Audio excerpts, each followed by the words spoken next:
അപ്പൊ ഈ 10 days video challenge ചെയ്യുമ്പോൾ തന്നെ ഭയങ്കര മാറ്റം. ഓരോ വീഡിയോയും ചെയ്യുമ്പോൾ തന്നെ ക്യാമറ നോക്കി സംസാരിക്കാനായിട്ട് സാർ പറയുന്നത് പോലെ തന്നെ ക്യാമറ നോക്കി സംസാരിക്കുമ്പോൾ തന്നെ നമ്മൾ ഒരു ദിവസം 10 വീഡിയോസ് ഒക്കെ എടുത്തു കഴിയുമ്പോൾ തന്നെ ഓൾറെഡി നമ്മൾ ഓക്കെ ആവും. എന്നെ സംബന്ധിച്ച് ഞാൻ അങ്ങനെയായിരുന്നു.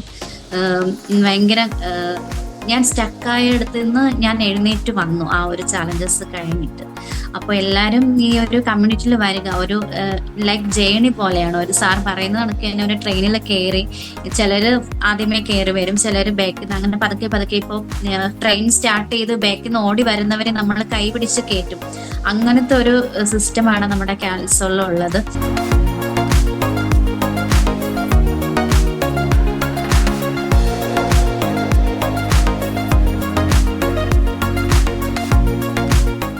ഹായ്, നമ്മുടെ ഈ ഒരു ഹോളോ പ്രൈം ഇന്റർവ്യൂയിലേക്ക് ഹാർദവുമായിട്ട് പ്രഭയെ സ്വാഗതം ചെയ്യുന്നു.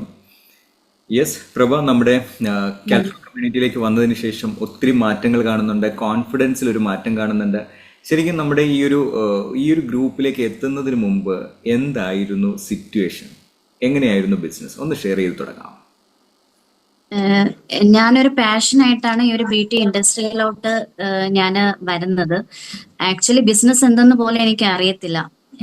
ഒരു ഇൻകം വേണം, ഒരു സ്വന്തം സ്റ്റാൻഡിൽ നിൽക്കണം എന്നുള്ള ഒരു ചിന്താഗതിയിലോട്ടാണ് ഞാൻ ഈ ഈ ഒരു കോഴ്സ് ഞാൻ ജോയിൻ ചെയ്തത്. ആക്ച്വലി ഫാഷൻ ഇൻഡസ്ട്രി ആണ് ഞാൻ പഠിക്കാനായിട്ട് പോയത്. ആ ഒരു ഇൻസ്റ്റിറ്റ്യൂട്ടില് ഫാഷൻ കമ്പ്യൂട്ടറൈസ്ഡ് ഫാഷൻ ഡിസൈനിങ് ആണ് പഠിക്കാൻ പോയത്. അതിനോടായിരുന്നു ആദ്യം പാഷൻ. പക്ഷെ അവിടെ ആ ഇൻസ്റ്റിറ്റ്യൂട്ടില് കമ്പ്യൂട്ടർ ഇല്ലായിരുന്നു. അങ്ങനെ പിന്നെ അവരെന്നെ സ്റ്റിച്ചിങ് ആ പഠിപ്പിച്ചത്. അപ്പൊ എനിക്ക് അന്ന് രാത്രി ഉറങ്ങാൻ കഴിഞ്ഞില്ല ആക്ച്വലി. അപ്പം ഞാനിങ്ങനെ എന്തിന് ഞാൻ ഇത്രയും സ്പെൻഡ് ചെയ്ത് സ്റ്റിച്ചിങ് പഠിക്കാൻ. ഓൾറെഡി ഞാൻ സ്റ്റിച്ചിങ് പഠിച്ചു, ഒരു 15 ദിവസം കൊണ്ട് തുന്നൽ ഞാൻ പഠിച്ചിട്ടുണ്ടായിരുന്നു. അതൊരു ചാലഞ്ച് എന്നുള്ള രീതിയിൽ ഞാൻ അത് പഠിച്ചു ഓൾറെഡി. അപ്പോ ഞാൻ എന്തിനാണ് ഇത് തയ്യൽ പഠിക്കാൻ, ഈ തുന്നൽ പഠിക്കാനാണോ, വെറും തുന്നൽ പഠിക്കാൻ? എന്റെ ലക്ഷ്യം കമ്പ്യൂട്ടറൈസ്ഡ് ഫാഷൻ ഡിസൈനിങ് ആയിരുന്നു. അപ്പോ അന്ന് രാത്രി ഞാൻ തീരുമാനം എടുത്തു, ഈ ഒരു കോസ്മെറ്റോളജി കോഴ്സിലോട്ട് ജോയിൻ ചെയ്യാന്ന് പറഞ്ഞിട്ട് ഞാൻ അവരുടെ പഴയ ബാച്ചിൽ തന്നെ കയറി 3 month കൊണ്ട് എനിക്ക് പെട്ടെന്ന് പഠിക്കണം ആ ഒരു ആഗ്രഹമുള്ള ഒരാളായിരുന്നു. പിന്നെ എന്റെ സിറ്റുവേഷൻ, കുട്ടികൾ ചെറുത്, കുട്ടികളെ നോക്കാൻ ആരുമില്ല. അപ്പം പിന്നെ അന്ന് എനിക്ക് അതായത് ഡ്രൈവിംഗ് ഒന്നും അറിയത്തില്ലായിരുന്നു. അപ്പൊ ബസ്സിലാ പോകുന്നത്. അപ്പൊ അതൊക്കെ ബുദ്ധിമുട്ട് കാരണം ഞാൻ പഴയ ബാച്ചിൽ തന്നെ കയറി 3 month കൊണ്ട് ഞാൻ അത് കോഴ്സ് കംപ്ലീറ്റ് ചെയ്ത് സർട്ടിഫിക്കറ്റ് അച്ചീവ് ചെയ്തായിരുന്നു. പിന്നെ നെക്സ്റ്റ് മന്ത് ഞാൻ ഒരു സലൂണില് അതായത് ഒരു ട്രെയിനറായിട്ട് ട്രെയിനിങ്ങിന് കയറിയായിരുന്നു. അപ്പോൾ അവിടെ നിന്ന് ഞാൻ ഒരുപാട് കാര്യങ്ങൾ, സലൂൺ എങ്ങനെ മാനേജ്മെന്റ് ചെയ്യണം, അങ്ങനെ ഒരുപാട് കാര്യങ്ങൾ പഠിച്ചു. ഒരു 2 വർഷം ഞാൻ പുറത്ത് ഇങ്ങനെ ജോബ് എടുത്തായിരുന്നു. അതിനുശേഷം കുട്ടികളെ നോക്കാൻ ആരും ഇല്ലാതെ കുറെ വർഷങ്ങൾ ഞാൻ വീട്ടിൽ നിൽക്കേണ്ടി വന്നു. എന്നാലും ഞാൻ ഇങ്ങനെ പഠിച്ചുകൊണ്ടിരിക്കാം. ഞാൻ യൂട്യൂബും അത് ഇതുമെല്ലാം കണ്ട് ഫോക്കസ് ഇതിൽ തന്നെ ഇങ്ങനെ പഠിക്കാൻ ഇഷ്ടമുള്ള ഒരാളായതുകൊണ്ട് ഇങ്ങനെ ഓരോന്ന് പഠിച്ചുകൊണ്ടിരിക്കുകയായിരുന്നു. പിന്നെ 2019 ഞാൻ ഇൻഡിവിജ്വൽ ആയിട്ട് സ്റ്റാർട്ട് ചെയ്തത്. പിങ്ക് ബ്ലഷ് എന്ന് പറഞ്ഞ ഒരു ബ്രാൻഡ് വന്നത് 2019. ആ സമയത്ത് ഞാൻ അതിനു മുന്നേ ഒരു ചെയർ ഞാൻ പർച്ചേസ് ചെയ്തായിരുന്നു. ഒരു ചെയറിൽ തുടങ്ങി. പിന്നെ അത് കഴിഞ്ഞ് കുറച്ച് സാധനങ്ങൾ എന്റെ ഗോൾഡ് കൊണ്ട് ലോൺ വെച്ചിട്ടാണ് ബാക്കിയുള്ള കുറച്ച് സാധനങ്ങളൊക്കെ വെച്ചിട്ട് ഒരു റൂം സെറ്റ് ചെയ്തു. ഞാൻ പിങ്ക് ബ്ലഷ് എന്നൊരു ലോഗോയില് ബ്രാൻഡിൽ ഞാൻ അന്ന് മുതൽ എന്റെ പേരിനൊപ്പം തന്നെ പിങ്ക് ബ്ലഷും കൂടെ ആഡ് ചെയ്യാനായിട്ട് തുടങ്ങി എവിടെയും. കാര്യം ഞാൻ ബ്രാൻഡ് ഒന്ന് ഐഡന്റിറ്റി ആയിട്ട് കൊണ്ടുവരണം എന്നുള്ള രീതിയിലായിരുന്നു അത്. അതാണ് എന്റെ ഈ ഒരു തുടക്കം. ഈ ബ്യൂട്ടി ഇൻഡസ്ട്രിയിലോട്ട് തുടങ്ങിയത് ഞാൻ ഇങ്ങനെയാണ്. പിന്നെ ഞാൻ തുടങ്ങി കുറെ കാര്യങ്ങൾ ഫേസ് ചെയ്തു. പിന്നെ തുടക്കം എന്നുള്ള രീതിയിൽ ഒരു ഹാൻഡ് ഹോൾഡിങ് ഇല്ലായിരുന്നു. ഞാൻ ഈ ലോൺ വെച്ചിട്ടൊക്കെയാണ് ചെയ്തത്. അത്യാവശ്യം ക്ലയൻസ് ഒക്കെ വന്നു. ആദ്യം വീട്ടിലായിരുന്നു തുടങ്ങിയത്, 1 room. അത്യാവശ്യം ഞങ്ങൾ റെന്റ് ഹോമിലാണ് താമസിക്കുന്നത്. ആ വീട് അത്യാവശ്യം നല്ലൊരു പ്ലേസ് ഒക്കെ ഉള്ളതുകൊണ്ട് ഞാൻ നല്ല രീതിയിൽ അവിടെ സ്റ്റാർട്ട് ചെയ്തു. അതിനുശേഷം ഞാൻ ഷോപ്പ് എടുത്തു, റെന്റിനെടുത്തപ്പോൾ എനിക്ക് കുറച്ച് കൂടുതൽ ഫേസ് ചെയ്യേണ്ടി വന്നു ചാലഞ്ചസ്, കുറെ ബുദ്ധിമുട്ടുകൾ. ഇപ്പൊ നമുക്ക് അപ്ഡേറ്റ് ചെയ്യണം. ഞാൻ ഓരോ ക്ലാസ്സും ഇങ്ങനെ അപ്ഡേറ്റ് ചെയ്യുമായിരുന്നു. അപ്പൊ അതിന് എനിക്ക് കിട്ടുന്ന വരുമാനമൊക്കെ ഞാൻ അതിലോട്ടാണ് കൊടുത്തോണ്ടിരുന്നത്. പിന്നെ റോളിംഗ് ആണ്, ഫുൾ റോളിംഗ്. ഇപ്പൊ റെന്റ് കൊടുക്കാനായിരുന്നാലും റോളിംഗ് അങ്ങനെ പോയിക്കൊണ്ടിരിക്കുന്ന സമയത്ത് ഞാനിങ്ങനെ ഈ ഒരു മീറ്റിംഗ് ഞാൻ ജോയിൻ ചെയ്തില്ല. ഒരു കമ്മ്യൂണിറ്റിയിലോട്ട് പോയി, പക്ഷെ ഞാൻ അതിൽ വലിയ ആക്റ്റീവ് അല്ലായിരുന്നു. പിന്നെ റീസെന്റ് ഞാൻ ഇങ്ങനെ വർഷങ്ങളായിട്ട് ഇപ്പൊ ഒരു 2020-2021 എന്നൊക്കെ പറയുമ്പോൾ ഭയങ്കര ചാലഞ്ചസ് ആണ്. ഞാൻ ഇത് നിർത്തിപ്പോയാലോ എന്നൊക്കെ വിചാരിച്ചു. ഉം, ആരുടെയും സപ്പോർട്ട് ഇല്ലാതെ തുടങ്ങിയോണ്ട് ആരുടെയും എന്റെ അമ്മയൊക്കെ പറഞ്ഞ് നിർത്തി, ഷോപ്പൊക്കെ ക്ലോസ് ചെയ്ത് എല്ലാ സാധനങ്ങളും കൊണ്ട് എന്റെ സ്വന്തം വീട്ടിലോട്ട് കൊണ്ടിടാൻ പറഞ്ഞു, എന്നിട്ട് ജോലിക്ക് പോകാൻ പറഞ്ഞു. പക്ഷെ എനിക്ക് മനസ്സ് അനുവദിച്ചില്ല. എന്ന് വെച്ച് കഴിഞ്ഞാൽ ഞാൻ അത്രയും ആഗ്രഹിച്ച് അത്രയും വർഷങ്ങൾ വീട്ടിലിരുന്നിട്ട് 2015 ഞാൻ കോഴ്സ് പഠിച്ചത്. കോഴ്സ് പഠിച്ച് ഇത്രയും വർഷം ഞാൻ വെയിറ്റ് ചെയ്തു ഒരു ബ്രാൻഡ് കൊണ്ടുവരാൻ വേണ്ടി. 2019 ഞാൻ കൊണ്ടുവന്നു. പക്ഷെ കഷ്ടപ്പെട്ട് ഞാൻ കൊണ്ടുവന്നതിന് എനിക്കത് കളഞ്ഞിട്ട് വേറെ ഒരു ആളിന്റെ കീഴിൽ വർക്ക് ചെയ്യാൻ എനിക്ക് ഒട്ടും താല്പര്യമില്ല. അങ്ങനെ ഞാൻ ഫേസ് ചെയ്തു. ഇപ്പോ 2025 വരെ ഞാൻ ഭയങ്കര സ്ട്രഗിളിലായിരുന്നു. Full rolling. ഇതിനിടയ്ക്ക് ഞാൻ പിങ്ക് ബ്ലഷ് തുടങ്ങിയ സമയത്ത് തന്നെ ഒരു യൂട്യൂബ് ചാനൽ തുടങ്ങിയായിരുന്നു. അപ്പൊ എന്റെ ഫ്രണ്ട് പറഞ്ഞിട്ട് തുടങ്ങിയതാണ്. അപ്പോൾ 1 മന്ത് ഞാൻ ഭയങ്കര ആക്റ്റീവ് ആയിരുന്നു. പിന്നെ ലൈഫിൽ കുറച്ച് സിറ്റുവേഷൻസ് കാരണം ഞാൻ അങ്ങ് സ്റ്റക്കായി. പക്ഷെ ആ 2019 മുതൽ 2025 വരെ ഞാൻ കാൽസോളിൽ വന്നത് 25-ലാണ്. ജനുവരി 3-ാം തീയതി 2025 ജനുവരി 3-നാണ് ഞാൻ ജോയിൻ ആവുന്നത്. ഈ 2019 മുതൽ 2025 വരെ എന്റെ മൈൻഡിൽ, എന്റെ ഹൃദയത്തിൽ ഒരു മുറിവായിട്ട് കിടന്നു. അതായത് വീഡിയോ ചെയ്യാൻ പറ്റാത്തതിൽ ഭയങ്കര എല്ലാ ദിവസവും ഞാൻ അതിനെക്കുറിച്ച് ആലോചിച്ച് വിഷമിക്കുമായിരുന്നു. എനിക്ക് വീഡിയോ ചെയ്യാൻ പറ്റുന്നില്ല എന്ന്. അപ്പം ഈ 2025 ജനുവരി ഈ 4 വർഷവും ഞാൻ ഇതിനെക്കുറിച്ച് ഭയങ്കര എനിക്ക് വിഷമമുണ്ട്. അപ്പൊ 2025 ജനുവരി 3-ന് സാറിന്റെ ഇൻസ്റ്റാഗ്രാമിൽ ഞാൻ ഒരു വീഡിയോ കാണുന്നത്.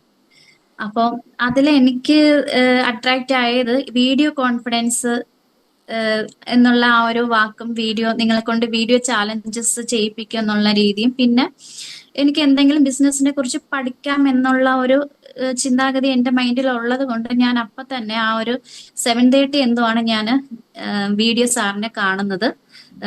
എന്നിട്ട് ഞാൻ അപ്പൊ തന്നെ വെബിനാർ രജിസ്റ്റർ ചെയ്തു ഞാൻ. എന്നിട്ട് 8:45-നായിരുന്നു സാറിന്റെ വെബിനാർ. മോർണിംഗ് സെഷൻ തന്നെ ഞാൻ എടുത്തൊട്ടും വെയിറ്റ് ചെയ്തില്ല. അപ്പൊ തന്നെ ഞാൻ കയറി ഫുള്ള് ഞാൻ അറ്റൻഡ് ചെയ്തു. അപ്പൊ തന്നെ ഞാൻ എന്റെ കയ്യിലായിരുന്നു പേയ്മെന്റ്. ആക്ച്വലി അക്കൗണ്ടിൽ ഇല്ലായിരുന്നു, കയ്യിലായിരുന്നു ക്യാഷ്.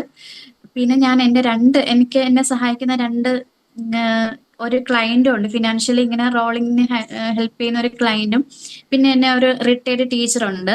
പുള്ളിക്കാരി എന്നെ നല്ല സപ്പോർട്ടാണ്. അപ്പോൾ അവരെ രണ്ടുപേരോടും കൂടി ഞാനിങ്ങനെ 3,000 വെച്ചിട്ട് സംതിങ് ഞാനിങ്ങനെ ക്യാഷ് അപ്പൊ തന്നെ ചോദിച്ചു. എനിക്ക് അപ്പൊ തന്നെ ഇട്ട് തന്നു. ഞാൻ അപ്പൊ തന്നെ സാറിന് പേയ്മെന്റ് ചെയ്തു. ആ പേയ്മെന്റ് ചെയ്ത നിമിഷം എന്ന് പറയുന്നത് ഭയങ്കര പറഞ്ഞറിയിക്കാൻ പറ്റാത്ത ഒരു നിമിഷമാണ്. എന്ന് വെച്ചാൽ ഞാൻ ആഗ്രഹിച്ച കാര്യമാണ് ഞാൻ നേടിയെടുക്കാൻ പോണത്. ഞാൻ അങ്ങനെയുള്ള ഒരു സ്ഥലത്ത് ഞാൻ എത്തിച്ചേർന്നു എന്നുള്ളത്. എന്റെ തൊട്ടടുത്ത് എന്റെ മോനുണ്ടായിരുന്നു. മോൻ അന്ന് ക്ലാസ്സിൽ പോയില്ല, അസുഖമായോണ്ട് പോകാൻ പറ്റില്ല. അപ്പൊ മോൻ ഇതെല്ലാം കണ്ടോണ്ടിരിക്കുകയാണ്. ഞാൻ ഭയങ്കര എനിക്ക് തുള്ളിച്ചാടണം, അങ്ങനെ ആ ഒരു ഫീലിംഗ് ആയിരുന്നു എനിക്ക്. അത്രയ്ക്കും സന്തോഷമായിരുന്നു എനിക്ക്. പേയ്മെന്റ് ചെയ്തതിന് ശേഷം ഞാൻ എന്തൊക്കെയോ ആകാൻ പോകുന്നു എന്നുള്ള ആ ഒരു ഇത്. ആ തലേ ദിവസം വരെ ഭയങ്കര ഞാൻ സ്ട്രെസ്സായിരുന്നു, നല്ല രീതിക്ക് സ്ട്രെസ്സായിരുന്നു എല്ലാം കൊണ്ടും. എനിക്ക് എന്തെങ്കിലും ചെയ്യണമെന്നൊക്കെ വിചാരിച്ചിരിക്കുകയാണ്. ഞാൻ ഇങ്ങനെ ഇരുന്നാൽ ശരിയാവത്തില്ല, എൻഗേജ്ഡ് ആവണം എന്നൊക്കെ വിചാരിച്ചിരിക്കുമ്പോഴാണ് ഞാൻ കമ്മ്യൂണിറ്റിയിലോട്ട് വന്നത്. അതിന് എനിക്ക് ഈ ഒരു അവസരം തന്നതിന് സാറിന് ഞാൻ ഫസ്റ്റ് നന്ദി പറയുന്നു. പിന്നെ അതിനുശേഷം ഞാൻ വീഡിയോസൊക്കെ കണ്ടിന്യൂ ആയിട്ട്, അപ്പൊ ഞാൻ ആ ഒരു സമയത്ത് സീരിയൽ ഇൻഡസ്ട്രിയിലും കൂടെ വർക്ക് ചെയ്യുന്നുണ്ടായിരുന്നു. അപ്പൊ ഞാൻ അവിടെ രാവിലെ 7 മണിക്ക് അവിടെ പോകണം, 10-9:30 ആകുമ്പോഴേ എനിക്ക് തിരിച്ചെത്തത്തുള്ളൂ. അപ്പോൾ ഒരു ഇൻകം ഇവിടെ എന്റെ സലൂണിൽ ആക്ച്വലി വലിയ ഇൻകം ഒന്നും ഇല്ല. ഈ ഒരു ലൊക്കേഷൻ ഓക്കെ അല്ല. പിന്നെ അത്യാവശ്യം കാര്യങ്ങളൊക്കെ നടന്നു പോകുന്നു. എന്റെ കാര്യങ്ങൾ, കുട്ടികളുടെ എഡ്യൂക്കേഷൻ കാര്യങ്ങളൊക്കെ നടന്നു പോകുന്നു. സേവിങ് ഇല്ല, ഇങ്ങനെ റോളിങ്ങിൽ പോയിക്കൊണ്ടിരിക്കുകയാണ്. അങ്ങനെ പിന്നെ ഇൻഡസ്ട്രിയിൽ പോകുമ്പോഴും, ആ സീരിയൽ ഇൻഡസ്ട്രിയിൽ വർക്ക് ചെയ്യാൻ പോകുമ്പോഴും ഞാൻ കിട്ടുന്ന ടൈമൊക്കെ ഞാൻ എടുത്ത് സാറിന്റെ റെക്കോർഡ് വീഡിയോസ് ഒക്കെ ഇരുന്ന് കാണുന്നുണ്ട്. അപ്പോൾ എല്ലാവരും ചോദിക്കുന്നത് എന്താ സംഭവം എന്നൊക്കെ. അപ്പൊ ഞാൻ ഇങ്ങനെ പറയും, ഇങ്ങനെ ഒരു കമ്മ്യൂണിറ്റിയാണ്, ഞാൻ പഠിച്ചുകൊണ്ടിരിക്കുകയാണെന്നൊക്കെ പറഞ്ഞു. പിന്നെ അതിനുശേഷം ഞാൻ പിന്നെ അവിടെ നിർത്തി. എനിക്ക് പറ്റുന്നില്ല. കാര്യം എന്റെ ലക്ഷ്യത്തിലോട്ട് എത്തത്തില്ല എന്ന് പറഞ്ഞിട്ട് ഞാൻ അത് സ്റ്റോപ്പ് ചെയ്തു. ആ ഒരു വർക്ക് ഞാൻ സ്റ്റോപ്പ് ചെയ്തിട്ട് വീണ്ടും സലൂണിലോട്ട് തന്നെ വന്നു. ഈ കോഴ്സൊക്കെ കംപ്ലീറ്റ് ചെയ്തു. വീഡിയോസ് ഒക്കെ 10 days ചാലഞ്ച് കംപ്ലീറ്റ് ചെയ്തു. എല്ലാം ഫീഡിലൊക്കെ ഇട്ടു. അതിനുശേഷം ഭയങ്കര കോൺഫിഡൻസ് ആയി എനിക്ക്. ആ ഒരു വീഡിയോ ചാലഞ്ചസ് എനിക്ക് കോൺഫിഡന്റ് ഉണ്ട്.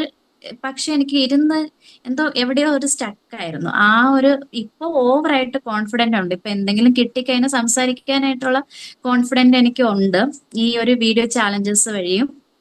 പിന്നെ സാറിന്റെ ഓരോ ക്ലാസ്, സാറിന്റെ ഓരോ വേർഡ് ഞാൻ എഴുതി വെക്കും. ഇപ്പൊ എനിക്ക് ഇംഗ്ലീഷ് പഠിക്കാൻ ഭയങ്കര ഇഷ്ടമാണ്. അപ്പൊ സാറ് പറയുന്ന ഓരോ ഞാൻ കേട്ടിട്ടില്ലാത്ത വേർഡൊക്കെ ഞാൻ വൊക്കാബുലറി ഒക്കെ എഴുതി വെക്കും. ആ ക്ലാസ്സിനൊപ്പം തന്നെ നോട്ടിനൊപ്പം വൊക്കാബുലറി സെപ്പറേറ്റ് റൗണ്ട് ഇട്ട് എഴുതി വെച്ച് ഞാൻ ഗൂഗിളിൽ സെർച്ച് ചെയ്ത് അങ്ങനെയൊക്കെ പഠിക്കുമായിരുന്നു. അത് ഞാൻ ഇപ്പൊ അങ്ങനെ കുറെ കാര്യങ്ങൾ ഇപ്പൊ ലാംഗ്വേജിലായിരുന്നാലും കുറെ സാറിന്റെ ഭാഗത്ത് നിന്ന് എനിക്ക് കുറെ കിട്ടിയിട്ടുണ്ട്. പിന്നെ ഒരുപാട് കാര്യങ്ങൾ ഓരോ കോഴ്സിൽ നിന്ന് എനിക്ക് ഒരുപാട് ഇമ്പ്രൂവ്മെന്റ് വന്നിട്ടുണ്ട്. ഇപ്പോൾ അതിനുശേഷം ഞാൻ നമ്മുടെ ബ്യൂട്ടി ഇൻഡസ്ട്രിയിൽ തന്നെ ഓരോ ക്ലാസ്സിനൊക്കെ പോകുമ്പോൾ എന്റെ ആ ഒരു മാറ്റം ആൾക്കാർ പറയുന്നുണ്ട്. ഭയങ്കര ഇന്ററാക്ഷൻ ചെയ്യാനും ഇപ്പൊ ഒരു ക്ലാസ് വന്നു കഴിഞ്ഞാൽ അതിനെക്കുറിച്ച് ക്വസ്റ്റ്യൻസ് കൂടുതൽ ചോദിക്കാനും ഓൾറെഡി അങ്ങനെ പഠിക്കാൻ ഇഷ്ടമാണ്. ഈ ഒരു ക്ലാസ്സിലും കൂടെ വന്നതിന് ശേഷം ഓവർ കോൺഫിഡൻസ് ആയി എന്നുള്ളതാണ്. ഈ ഭയങ്കര രീതിയിൽ ഇന്ററാക്ഷൻ ചെയ്യാനൊക്കെ എനിക്ക് സാധിക്കുന്നു. എല്ലാരും ചോദിക്കുന്നുണ്ട് എന്ത് പറ്റി മാറ്റം. ഞാൻ ഇപ്പോ വീഡിയോസ് ഒക്കെ ഇട്ട് തുടങ്ങിയപ്പോ തന്നെ ആൾക്കാര് ചോദിച്ചായിരുന്നു എന്താ പെട്ടെന്നൊരു മാറ്റം എന്നൊക്കെ ഇങ്ങനെ ചോദിച്ചായിരുന്നു. അതെ, വളരെ സന്തോഷം. അപ്പോൾ നമ്മൾ ഈ ഒരു 10 days വീഡിയോ ചലഞ്ച് ആണ് ശരിക്കും നമ്മുടെ വീഡിയോ കോൺഫിഡൻസ് കൊണ്ടുവന്നത്. ഇപ്പോൾ ചിലപ്പോൾ ഈ വീഡിയോ കാണുന്നവർക്ക് എന്താണ് 10 days വീഡിയോ ചലഞ്ച് എന്ന് അറിയാത്തവരുണ്ടായിരിക്കാം. 10 days വീഡിയോ ചലഞ്ച് എന്ന് പറയുന്നത് ഒരു ദിവസം കുഞ്ഞു 10 വീഡിയോ ചെയ്യുക. അങ്ങനെ 10 ദിവസം കൊണ്ട് 100 വീഡിയോ ചെയ്യുന്ന ഒരു പ്രോഗ്രാമാണ്. അപ്പോൾ ഞാൻ അതിൻ്റെ ലിങ്കും താഴെ കൊടുക്കാം, താല്പര്യമുള്ളവർക്ക് ജോയിൻ ചെയ്യാം. അപ്പോൾ ഈ ഒരു വീഡിയോ കോൺഫിഡൻസിലേക്ക് വന്നിട്ട് ശരിക്കും ക്ലയൻസിനെ കിട്ടിയോ, പേയ്മെന്റ് കളക്ട് ചെയ്യാൻ പറ്റിയോ ഈ വീഡിയോ കോൺഫിഡൻസ്? അതെ സാർ, ഞാൻ ഒരു അവയർനെസ് ആയിട്ടുള്ള, അതായത് സാറ് പറഞ്ഞിട്ടുണ്ട് എന്തെങ്കിലും വാല്യൂ കൊടുക്കുന്ന ഒരു പോയിന്റ് ആയിരിക്കണം നമ്മളെ വീഡിയോയിൽ വരാനായിട്ട്. അപ്പോൾ എനിക്ക് ഞങ്ങളുടെ ബ്യൂട്ടി ഇൻഡസ്ട്രിയിൽ തന്നെ ഈ സലൂൺ ഓണേഴ്സ് ഒക്കെ ഒരുപാട് പിന്നെ അവർക്ക് തന്നെ ഇപ്പൊ ഹെയറിന്റെ ഒരു ട്രീറ്റ്മെന്റിനെ കുറിച്ചാണ് ഞാൻ വീഡിയോ ചെയ്തത്. അതില് ആക്ച്വലി ഹെയർ ബോട്ടോക്സ് എന്ന് പറഞ്ഞ ഒരു ട്രീറ്റ്മെന്റിനെ കുറിച്ചാണ്. അതിൽ ഒരുപാട് പേര് തെറ്റായ ധാരണയിൽ ക്യാപ്ഷൻ ഇട്ട് ആ ഒരു ട്രീറ്റ്മെന്റ് വഴി മുടി വളർത്തി തരാം എന്ന് പറഞ്ഞുകൊണ്ട് ആൾക്കാരെ അതായത് തെറ്റിദ്ധരിപ്പിച്ച് ആൾക്കാരെ അട്രാക്ട് ചെയ്യിപ്പിക്കുന്ന രീതിയിലൊക്കെ ചെയ്യുന്നു. പക്ഷെ അത് എനിക്കത് തീരെ യോജിക്കാത്തതുകൊണ്ട് ഞാൻ എല്ലാവരോടും പറഞ്ഞു മനസ്സിലായി, എന്റെ എല്ലാ ക്ലയൻസിനോടും ഞാൻ പറഞ്ഞു മനസ്സിലാക്കി കൊടുക്കും. വരുന്നവരടുത്തെല്ലാം സയന്റിഫിക്കലി ഉള്ള രീതിയിൽ പറഞ്ഞു കൊടുക്കും. ഹെയറിന്റെ തിയറി എല്ലാം ആ ഒരു മെയിൻ ആയിട്ട് ബേസിക് ആയിട്ട് അറിഞ്ഞിരിക്കേണ്ട കാര്യങ്ങൾ പറഞ്ഞു കൊടുക്കും. നമ്മൾ ആ ഒരു ട്രീറ്റ്മെന്റ് ചെയ്യുന്നത് ഹെയറിന്റെ 1 inch വിട്ടിട്ടാണ് ചെയ്യുന്നത്. അപ്പൊ റൂട്ടായിട്ട് ഒരു സാമ്യവും ഇല്ല. അപ്പൊ പിന്നെ എങ്ങനെ ഇത് നമ്മൾ ജസ്റ്റ് റിപ്പയറിംഗ് ആണ് ആ ഒരു ട്രീറ്റ്മെന്റ് കൊണ്ട് ഉദ്ദേശിക്കുന്നത്. അപ്പൊ ഞാൻ അതിനെ ബേസ് ചെയ്തിട്ടാണ് വീഡിയോ ചെയ്തത്. വീഡിയോ ചെയ്തപ്പോൾ ഒരുപാട് പേർക്ക് ഇഷ്ടപ്പെട്ടു. അപ്പൊ അതിലൂടെ അവർക്ക് മനസ്സിലായി എനിക്ക് എന്തൊക്കെ അറിയാം എന്നുള്ള രീതിയിൽ. പിന്നെ എന്റെ ഇൻഡസ്ട്രിയിലുള്ളവർ തന്നെ എന്നോട് ഒരുപാട് പേരിങ്ങനെ സംശയങ്ങളൊക്കെ ചോദിക്കുന്നുണ്ട്. അപ്പൊ എനിക്ക് പറഞ്ഞു കൊടുക്കാൻ ഭയങ്കര ഇഷ്ടമാണ്. അപ്പോൾ എനിക്ക് എന്തൊക്കെ പറഞ്ഞു കൊടുക്കണം, പക്ഷെ എനിക്ക് ആ ഒരു വീഡിയോ എടുക്കാനുള്ള കുറച്ച് സ്റ്റക്കിൽ നിന്നു. പക്ഷെ ഈ വീഡിയോ കോൺഫിഡൻസ് ഒക്കെ ചാലഞ്ചസ് കഴിഞ്ഞതിന് ശേഷമാണ് ഞാൻ ആ ഒരു വീഡിയോ ഇട്ടത്. വീഡിയോ ഇട്ടതിന് ശേഷം എനിക്ക് ക്ലയൻസ് സാർ പറയുന്ന എനിക്ക് വീഡിയോ വഴി അട്രാക്ഷൻ അതിന് സെയിലിലോട്ട് കൺവെർട്ട് ചെയ്യുന്നത് പോലെ തന്നെ എനിക്ക് ആ ഒരു എക്സ്പീരിയൻസ് ചെയ്യാൻ പറ്റി. എനിക്ക് എന്റെ ഇൻകം അതിലൂടെ കൂടുതൽ ഇമ്പ്രൂവ്മെന്റ് ആയിട്ടുണ്ട്. അതെ അതെ, ചിലപ്പോൾ നമ്മുടെ ഈ ഒരു വീഡിയോ കാണുന്ന ഒത്തിരി ആൾക്കാർ ആ ഒരൊറ്റ വീഡിയോയിൽ തന്നെ ഒരുപാട് പേർക്ക് ട്രസ്റ്റ് ആയി. ഇപ്പൊ മന്ത്ലി എന്റെ സലൂണിൽ വിസിറ്റ് ചെയ്യുന്നുണ്ട് അവര്, ഫാമിലി ഫുൾ. അതായത് 4 അമ്മയും 3 പെൺകുട്ടികളും എല്ലാ മാസവും എന്റെ അടുത്ത് വരുന്നുണ്ട് ആ ഒരൊറ്റ വീഡിയോയിലൂടെ. ഓക്കെ, വളരെ സന്തോഷം. സാധാരണ നമ്മൾ ഇപ്പോൾ ഈ വീഡിയോ കാണുന്ന ഒത്തിരി ആൾക്കാരിൽ പലർക്കും വീഡിയോ ചെയ്യണമെന്ന് ആഗ്രഹമുണ്ട്. പക്ഷെ കൃത്യമായിട്ടൊരു സിസ്റ്റത്തിലൂടെ കടന്നു പോകാത്തതുകൊണ്ട് അവർക്ക് കുറച്ച് വീഡിയോ ചെയ്യും, പിന്നെ മടിച്ചു നിൽക്കും. പക്ഷേ എത്ര അറിവുണ്ടെങ്കിലും എത്ര കഴിവുണ്ടെങ്കിലും എത്ര നല്ല ടാലൻ്റ് ഉണ്ടെങ്കിലും അത് 10 പേര് അറിഞ്ഞാലേ നമുക്ക് അതുകൊണ്ട് ഒരു ബെനിഫിറ്റ്സ് കിട്ടത്തുള്ളൂ. ഇപ്പോൾ ശരിക്കും നമ്മളിടുന്ന വീഡിയോ കണ്ടിട്ട് നമ്മൾ അങ്ങോട്ട് പോകാതെ കസ്റ്റമർ നമ്മളെ അന്വേഷിച്ച് വരിക, ഒത്തിരി ആൾക്കാർ ചോദ്യങ്ങൾ ചോദിക്കുക എന്ന് പറയുന്നത് ഒരു ഡിജിറ്റൽ ലീഡർഷിപ്പാണ്. ആ ഒരു നല്ല ട്രാക്കിലാണ് ആയിരിക്കുന്നത്. പ്രത്യേകിച്ച് ഇൻകം കൂടി ഇതിനകത്ത് വർദ്ധിപ്പിക്കാൻ കഴിഞ്ഞു. ഞാൻ മനസ്സിലാക്കുന്നത് ഏകദേശം ഒരു 1 lakhന് മുകളിൽ തന്നെ കാൽസോളോ വന്നതിന് ശേഷം ഏൺ ചെയ്യാനായിട്ട് കഴിഞ്ഞു എന്നുള്ളതാണ്. ഈ ഒരു യാത്ര വളരെ മനോഹരമായിട്ട് പോകണം. കാരണം നമ്മൾ ഇനി ആരുടെയും പുറകെ പോവാതെ ഈ പറയുന്ന പോലെ റോളിംഗ് എന്നുള്ള വാക്ക് നമ്മുടെ ഡിക്ഷണറിയിൽ നിന്ന് ഒഴിവാക്കിയിട്ട് കൃത്യമായിട്ട് മന്ത്ലി എല്ലാ ചിലവും പോയിട്ടൊരു എമൗണ്ട് നമുക്ക് സേവ് ചെയ്യാൻ പറ്റുന്ന രീതിയിലാണ് ഇപ്പോൾ മൂവ് ചെയ്യുന്നത്. കണ്ടിന്യൂ ചെയ്യാം. ഇതൊരു ഫസ്റ്റ് ഹോളോ ഫ്രെയിം മാത്രമാണ്. ഇനി നമ്മൾ അടുത്ത ലെവലിലേക്ക് പോകും. ഫൈനലി നമ്മൾ കൃത്യമായിട്ട് സംവിധാനം ബിൽഡ് ചെയ്ത് ഓട്ടോമേഷൻസ് ഒക്കെ ചെയ്ത് കഴിയുമ്പോൾ ഒരു 1 CR എത്തുന്ന രീതിയിൽ ഒത്തിരി ആൾക്കാരെ സഹായിക്കാനായിട്ട് കഴിയണം. അപ്പോൾ പ്രഭയ്ക്ക് ഷെയർ ചെയ്യാനുള്ളത്, ഇത് കണ്ടുകൊണ്ടിരിക്കുന്ന ഒത്തിരി ആൾക്കാരുണ്ടാവും. ഉള്ളിൻ്റെ ഉള്ളിൽ വീഡിയോ എടുക്കണമെന്നുണ്ട്, പക്ഷേ ഈ കാൽസോളിൽ വന്നു കഴിയുമ്പോൾ അറിയാം നമുക്ക് ഒത്തിരി ആൾക്കാരുടെ സപ്പോർട്ട് കിട്ടും, അല്ലെ? നമ്മൾ എവിടെയെങ്കിലുമൊക്കെ തളർന്നു പോകുമ്പോൾ ഒരു ഫാമിലി പോലെ. അപ്പോൾ എന്താണ് ഇങ്ങനെ ഉള്ള ആൾക്കാർ ഇതുപോലുള്ള കൂട്ടായ്മകളിൽ കമ്മ്യൂണിറ്റിയിൽ വരേണ്ട ആവശ്യം എന്താണ്? എന്ത് മെസ്സേജാണ് അവർക്ക് കൊടുക്കാനുള്ളത്?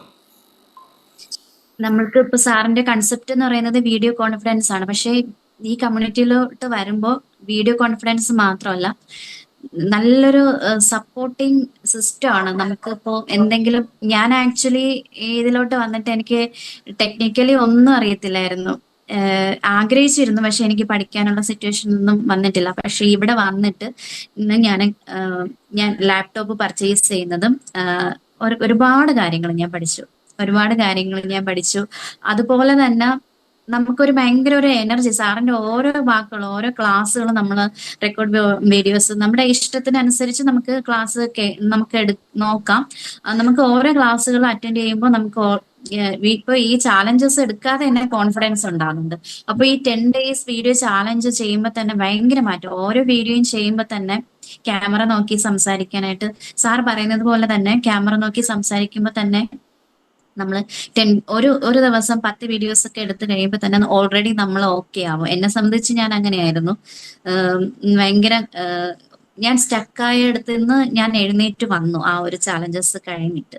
അപ്പൊ എല്ലാരും ഈ ഒരു കമ്മ്യൂണിറ്റിയിൽ വരിക, ഒരു ലൈക്ക് ജേണി പോലെയാണ്. ഒരു സാർ പറയുന്നത് കണക്ക് തന്നെ ഒരു ട്രെയിനിൽ കയറി, ചിലര് ആദ്യമേ കയറി വരും, ചിലര് ബാക്കിൽ നിന്ന്, അങ്ങനെ പതുക്കെ പതുക്കെ ഇപ്പൊ ട്രെയിൻ സ്റ്റാർട്ട് ചെയ്ത് ബാക്കിൽ നിന്ന് ഓടി വരുന്നവരെ നമ്മൾ കൈപിടിച്ച് കയറ്റും. അങ്ങനത്തെ ഒരു സിസ്റ്റമാണ് നമ്മുടെ കാൽസോളിലുള്ളത്. അപ്പോൾ എല്ലാരും നമ്മുടെ കാൽസോളിലോട്ട്, എനിക്കറിയാന്നുള്ള എല്ലാവരോടും, എന്നോട് ചോദിക്കുന്ന എല്ലാവരോടും ഞാൻ പറയുന്നുണ്ട്, നമ്മുടെ ഇതാണ് കാൽസോൾ കമ്മ്യൂണിറ്റിയിൽ വന്നതിന് ശേഷമാണ് എനിക്ക് ഇത്രയും മാറ്റം വന്നത്. ഞാൻ എല്ലാവരെയും വെൽക്കം ചെയ്യുന്നുണ്ട് നമ്മുടെ കമ്മ്യൂണിറ്റിയിലോട്ട്. പിന്നെ എന്റെ കൂടെ വർക്ക് ചെയ്യുന്നവരെ ആ ഒരു സിസ്റ്റത്തിലോട്ട് പോകുക എന്നതാണ് എന്റെയും ലക്ഷ്യം. എന്നാലേ എനിക്കും മുന്നോട്ട് പോകാൻ പറ്റത്തുള്ളൂ. ഇപ്പൊ നമ്മുടെ കൂടെ വർക്ക് ചെയ്യുന്നവര് നെഗറ്റീവ് എനർജി അല്ലെങ്കിൽ നെഗറ്റീവായിട്ട് സംസാരിക്കുകയാണെങ്കിൽ നമുക്ക് അത് മുന്നോട്ട് കൊണ്ടുപോകാൻ പറ്റത്തില്ല. അപ്പൊ നമ്മുടെ കൂടെയുള്ള സ്റ്റാഫുകളെയും നമ്മുടെ കൂടെ വർക്ക് ചെയ്യുന്നവരെയൊക്കെ നമ്മൾ ഉയരുന്നതിനോടൊപ്പം അവരെയും കൂടെ ഉയർത്തിക്കൊണ്ട് വരുവാണെങ്കിൽ നമ്മൾ ആ ലെവലിലോട്ട് ഉയർന്ന് സക്സസ്ഫുള്ളി എത്താൻ പറ്റും. ഇതാണ് എന്റെ മെസ്സേജ്. യെസ്, വളരെ സന്തോഷം. അപ്പോൾ നമ്മുടെ ഈ ഒരു മീറ്റിംഗോടെ വൈൻഡപ്പ് ചെയ്യുമ്പോൾ പറയാനായിട്ടുള്ളത്, ഒത്തിരി ആൾക്കാർ സ്ട്രഗിൾ ചെയ്യുന്നുണ്ട്. അപ്പോൾ നിങ്ങൾ ഏറ്റവും എടുക്കേണ്ട ഒരു ഡിസിഷൻ എന്ന് പറയുന്നത് സക്സസ് ആയ ആൾക്കാരുടെ കൂടെ കൂടുക, നമ്മളും സക്സസ്. അപ്പോൾ കാൽസോൾ അങ്ങനെയാണ്, ഒത്തിരി വിജയിച്ച ആൾക്കാരുടെ കൂട്ടായ്മയാണ്. സോ പ്രഭ, നമുക്ക് ഇനിയും ഇതുപോലൊരു ഹോളോ ഫ്രെയിമിൽ ഒരുമിച്ച് കൂടണം. ആ സമയത്ത് അടുത്തൊരു അച്ചീവ്മെൻറ്റ്സുമായിട്ട് നമുക്ക് വരാം. അപ്പോൾ എല്ലാവിധ ആശംസകളും. മുന്നോട്ട് പോകാം, ഒത്തിരി ആൾക്കാർക്ക് വാല്യൂ കൊടുക്കുക, കണ്ടിന്യൂസ് ആയിട്ട് വീഡിയോ ചെയ്യാം, ഒരു സിസ്റ്റം ബിൽഡ് ചെയ്യാം, മുന്നോട്ട് പോകാം. Thank you. Okay, thank you sir, thank you so much.